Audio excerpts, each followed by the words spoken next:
Who needs more coffee? Anyone? I asked, moving around the extravagant dining table with a silver coffee pot in hand. My daughter Sarah's anniversary dinner was in full swing, with 12 guests dressed in their finest attire, sharing laughs over the 5-course meal I'd helped prepare. "Dad, seriously, just sit down," Sarah whispered, her smile tight. "The help is still working, dear," my son-in-law Blake announced loudly, stopping conversations mid-sentence. "Isn't that right, John?" He looked at me, his smile not reaching his eyes. "Our resident servant is making sure everyone's cup is full." The table fell silent. My hands gripped the coffee pot tighter as 12 pairs of eyes turned to me. The 68-year-old man in a casual button-down shirt and apron, serving people half his age in his daughter's home. Before we continue, make sure to subscribe to the channel and tell us in the comments where you're listening from. I wasn't always the help. 20 years ago, I was John Mitchell, founder and CEO of Mitchell Telecommunications. I pioneered fiber optic networks when most people were still marveling at dial-up internet. My company revolutionized how data moved across America and eventually across oceans. But standing there in my daughter's dining room, coffee pot in hand, I was just an old man being humiliated by a son-in-law who thought he knew everything about me. Sarah met Blake Donovan at a charity gala 5 years ago. He was charming, ambitious, and worked for a prestigious investment firm. Their courtship was a whirlwind. Within 6 months they were engaged, and by the following spring, married. I gave them my blessing and a generous wedding gift, a down payment on their dream house in Boston's most exclusive neighborhood. When I sold my company 15 years ago, I made a decision that surprised many. I disappeared from public view. I donated substantial amounts to various foundations anonymously, invested quietly in promising startups, and lived modestly in a comfortable but unremarkable home in Vermont. I wanted peace, not recognition. The only people who knew about my wealth were my late wife Grace, my financial advisors, and initially, Sarah. "Dad, why don't you show off a little?" Sarah had asked me once. "You've earned it." "Money shouts, wealth whispers," I'd replied, quoting my own father. "I'd rather be judged for who I am than what I own." As time passed, I noticed Sarah mentioning my business success less frequently around Blake. At first, I thought nothing of it. The past is the past. But gradually, I realized she was deliberately downplaying my achievements. When Blake asked about my career, Sarah would vaguely mention Dad's old telecom job and quickly change the subject. "He was in management," she'd say, which wasn't exactly a lie, but far from the full truth. I never corrected her. If that's how she wanted to present me to her new husband, so be it. Perhaps she wanted him to love her for herself, not for her father's wealth. I respected that.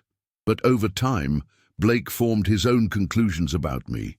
Conclusions that were wildly inaccurate. "John retired early from a middle management position," he once told a friend at a barbecue I was hosting. "Lucky guy, probably got a decent pension." He said this while eating steaks I'd paid for, drinking wine from my collection in the backyard of the house I'd helped them buy. After Grace passed away 3 years ago, I spent more time with Sarah and Blake. I needed the company, and Sarah seemed genuinely happy to have me around. Blake's attitude, however, grew increasingly condescending. "How's the budget looking this month, John?" he'd ask, as if I were living on a fixed income, counting pennies. "If you need help managing your finances, I'm happy to give you some pointers." I'd smile and thank him, saying I was doing just fine. What he didn't know was that I could buy his investment firm 10 times over without blinking. "Dad's just a simple guy," Sarah would interject, shooting me a look that begged me not to correct him. For her sake, I played along. Until tonight. The anniversary dinner was Blake's idea, inviting his boss, colleagues, and some influential clients to celebrate 5 years of marriage with Sarah. It was also, not coincidentally, timed with his consideration for partnership at his firm. Everything needed to be perfect. "My father-in-law will help with the cooking and serving," he'd announced to Sarah within my earshot. "He loves feeling useful." I did enjoy cooking, It was a hobby I'd taken up after retirement, but being volunteered as unpaid kitchen staff for Blake's career advancement wasn't what I had in mind. "Blake, I'm sure Dad would rather enjoy the party as a guest," Sarah had suggested gently. "Nonsense! John doesn't mind, do you, John? Besides, catering stuff is outrageously expensive, and we all know you're on a fixed income these days." I agreed for Sarah's sake. I put on the apron, prepared the appetizers, and served drinks. I stayed in the background as Blake regaled his guests with exaggerated stories of business triumphs. I refilled water glasses and cleared plates while he name-dropped and humble-bragged. And now, here I stood with the coffee pot, having just been called a servant to my face. "Actually, Blake," I said quietly, "I think I will sit down. Coffee can wait." I removed the apron, folded it neatly, and took the empty seat at the far end of the table. Blake's eyes narrowed. "Tired already, old man?" He laughed, trying to make light of my rebellion. "I guess at your age, standing for too long is a challenge." His boss, Richard Miller, looked uncomfortable. "Blake, perhaps we should—" "No, it's fine," Blake interrupted. "John understands his place. After all, someone has to do the unglamorous work, right? Not all of us can be financial advisors or make the Forbes list." The irony of his statement hit me like a thunderbolt. For the first time in years, I considered ending the charade. "Speaking of the Forbes list," Richard said, attempting to change the subject, "did anyone see that article about hidden billionaires? Fascinating stuff about wealthy people who live completely under the radar." "Boring old men with nothing better to do than count their money," Blake scoffed.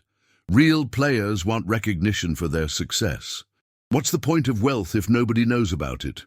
Sarah was staring at her plate, cheeks flushed with embarrassment.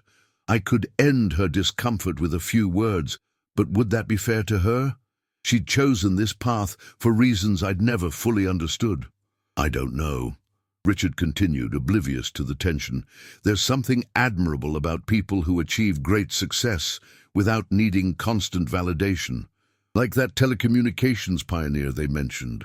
What was his name? Mitchell. The guy revolutionized fiber optics, then disappeared from public view." Blake rolled his eyes. "Probably couldn't handle the pressure. Real success requires staying power." Richard looked thoughtful. "Actually, I think he's still considered one of the wealthiest tech founders in America, just chooses to live privately." "John Mitchell," I said quietly. The table turned to me. "What was that, John?" Blake asked impatiently. "His name is John Mitchell," I repeated, "the telecommunications pioneer." Blake laughed dismissively. "Well, look who's been reading business magazines at the dentist's office. Thanks for the trivia, John." "It's not trivia to me," I said, feeling something shift inside. Years of quiet dignity were giving way to something else, not pride exactly, but perhaps self-respect. I would know my own name. The silence that followed was absolute. Even the clinking of silverware stopped. Blake stared at me, confusion giving way to disbelief. "What are you talking about?" he finally managed. Richard Miller was looking at me with new interest. "Wait a minute. John Mitchell. The John Mitchell. Mitchell Telecommunications." I nodded once. "That's impossible," Blake said, laughing nervously. "Sarah's father was he worked in—" He looked at Sarah, who was now staring at her wineglass, refusing to meet his eyes. "I founded Mitchell Telecommunications in 1982, I said calmly. "I sold the company in 2010 for what was, at that time, the largest acquisition in the telecommunications industry.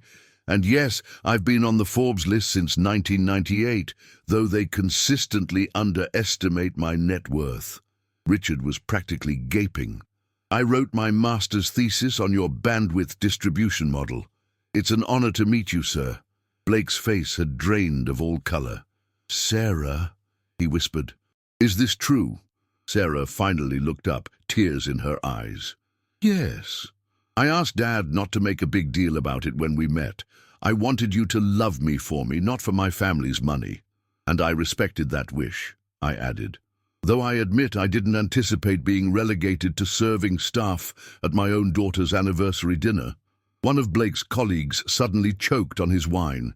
Another was frantically searching something on his phone. then showed the screen to the person beside him. The table erupted in hushed whispers. "Oh my God," whispered a woman who I recognized as Blake's assistant. "Forbes estimated your worth at 4.2 billion last year." Blake's mouth opened and closed like a fish out of water. "I don't understand," he finally said. "You live in a modest house. You drive a 5-year-old car. You wear off-the-rack clothes." "Yes," I agreed. "I do. But why?" The genuine confusion in his face told me everything I needed to know about Blake Donovan. "Because those things don't matter to me," I said simply. "They never did. All this time." Blake was trying to process the revelation. "All the financial advice I gave you, the comments about your retirement budget, were quite amusing," I finished for him, "though calling me a servant in front of your colleagues was less so." Blake's boss stood abruptly. "I think we should give the family some privacy." He extended his hand to me. "Mr. Mitchell, it's truly an honor. Your work on transoceanic data transmission was revolutionary." One by one, the guests made their excuses and departed, leaving just Sarah, Blake, and me at the table littered with half-empty coffee cups and dessert plates. "Dad, I'm so sorry," Sarah began, tears streaming down her face. "I never thought it would go this far. At first, I just wanted Blake to love me for myself, not my family's connections. Then it became harder and harder to tell the truth."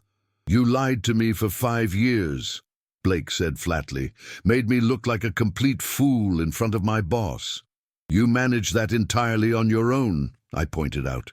Blake turned on me, anger replacing shock. "You could have said something at any time. You let me believe you were just some retired middle manager living on a pension." "Would you have treated me differently if you'd known the truth?" I asked. "Of course I would have," he exploded, then immediately realized his mistake. "That's exactly why I didn't tell you," I said quietly. "I wanted to know who you really were, not who you pretended to be for my benefit. Now I know." Sarah was sobbing quietly. "Blake, please. We can work through this." Blake stood up, straightening his expensive jacket. "I need some air. Don't wait up." He stormed out, leaving Sarah and me alone in the wreckage of the dinner party. "I've made such a mess of everything," she whispered. I moved to sit beside her, putting my arm around her shoulders. "No, sweetheart, you wanted to be loved for yourself. There's nothing wrong with that. But I let him disrespect you over and over. I should have stopped it." "Yes," I agreed. "You should have." We sat in silence for a while, the truth hanging between us like a physical presence. "Do you think he'll come back?" she finally asked. "I don't know," I answered honestly. "But I do know this. If he only wants to be with you because of your connection to wealth, he's not the man you deserve." Sarah leaned her head on my shoulder, just like she used to do as a little girl. "I've been so stupid." "Not stupid, just human. We all make mistakes, especially when love is involved." "What do I do now?" she asked, sounding younger than her 35 years. "Now we clean up these dishes," I said, standing and picking up a stack of plates. "And then we talk, really talk about where we go from here." Sarah followed me to the kitchen, rolling up her sleeves to help with the dishes. "I don't deserve your forgiveness." "Forgiveness isn't about deserving," I told her, handing her a dish towel. "It's about love, and despite everything, I've never stopped loving you." That night, Blake didn't come home. His clothes remained untouched in the closet, but his toiletries and laptop disappeared the next morning while Sarah and I were having coffee on the patio. "He took the Porsche," Sarah noted without emotion. "The car had been a gift from me for their wedding, though Blake believed it came from Sarah's savings." "Are you okay?" I asked. She considered the question carefully. "No, but I think I will be." Over the next few weeks, Blake's true character revealed itself fully. He hired an expensive lawyer and demanded half of everything, including Sarah's inheritance. When his lawyer discovered that Sarah's trust fund had strict provisions against divorce settlements and that the house was technically still mine, I had never transferred the deed, Blake's strategy shifted to public threats. "I'll tell everyone how your family deceived me," he wrote in a text to Sarah. "I'll go to the financial press. Your father's precious privacy will be destroyed. Sarah showed me the message, her hands shaking. I'm so sorry, Dad. This is all my fault. I took her hands in mine. No, it's not. Blake is showing us exactly who he is. We should be grateful for the clarity. I called my longtime attorney, explained the situation, and asked him to handle Blake directly. 2 days later, Blake signed divorce papers without further demands. The NDA he agreed to was airtight. Any public discussion of me or my finances would result in substantial penalties.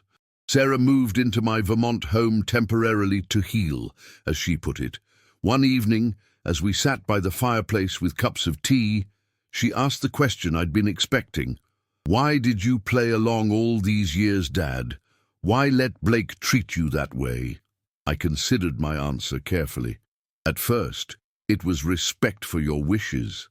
Then it became a way to understand the man my daughter had married. What I saw concerned me, but I believed you'd figure it out in your own time. You could have warned me.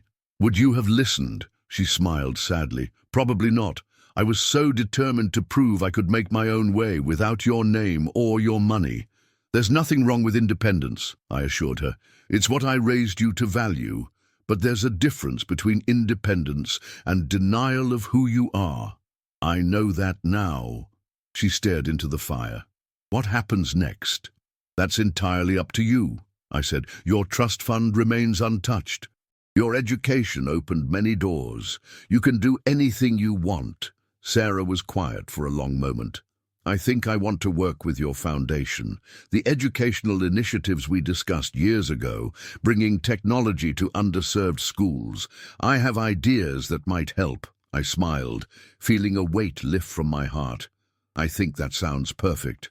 6 months later, Sarah had established herself as a driving force at the Mitchell Foundation. Her program for rural technology education was gaining national attention, and she'd moved into her own apartment in Burlington, modest by her means, but chosen with genuine purpose. As for Blake, I heard through industry channels that he'd been passed over for partnership and eventually left his firm. Apparently, the story of his behavior had circulated despite the NDA. Some truths can't be contained by legal documents. One morning, as I was reading the newspaper, I noticed a small article about upcoming changes to the Forbes list methodology. They were planning to more actively pursue hidden billionaires who deliberately stayed out of the public eye. My phone rang. It was Sarah. "Have you seen the Forbes article?" she asked without preamble. "Looking at it now," I replied. "They mentioned you by name as someone they're planning to profile in depth. What are you going to do?" I considered the question. For 15 years, I'd valued my privacy above all else, but perhaps there was value in being more visible, especially with the Foundation's work expanding. "I think," I said slowly, "it's time to stop hiding. Not to show off, but to show up. To use whatever influence I have to support causes that matter." "Really?" Sarah sounded surprised. "What changed your mind?" "You did," I told her truthfully. "Watching you find your voice again, seeing you embrace who you are without apology, it's been inspiring." "Dad," her voice caught. "That means everything to me." 2 weeks later, I gave my first interview in 15 years. Not to Forbes, but to an education journal highlighting the Foundation's work. I appeared alongside Sarah, both of us described as Mitchell Foundation directors. The photo showed us sitting in a classroom surrounded by children, using the tablets our program had provided. The Forbes profile eventually ran, of course. They estimated my wealth at nearly twice what they'd previously reported. I received dozens of calls from old colleagues, investment opportunities, and charity requests. But the most meaningful response came from Sarah. "I'm proud to be your daughter," she said simply, "not because of what you have, but because of who you are." Okay. The man behind the apron, it turns out, was exactly who I'd always been. Someone who valued character over appearances, substance over show. In the end, Blake didn't need to see my name on the Forbes list to know my worth. He just needed to see me as a human being deserving of basic respect.